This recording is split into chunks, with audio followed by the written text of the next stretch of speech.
Сәлем достар, бүгін математикадан 5-ші сынып, 3-ші бөлім 7-ші сабақ жай бөлшектерді салыстыру және аралас сандарды салыстыру өтетін боламыз. Бірінші есеп бізде 479, үшеуі, бірінші, екінші, үшінші жауаптары осындай.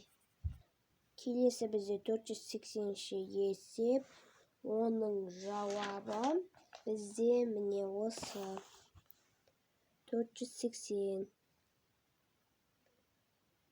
Осы бізде келесі 482. Оның міне осы 482. Міне оның жауабы 482-нің. Келесі бізде 485. Оның жауабы мына жақта.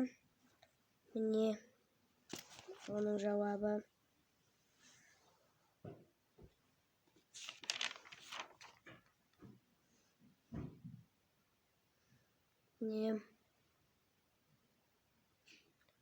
достар, арнаға тіркеліп лайк басып кетіңіздер.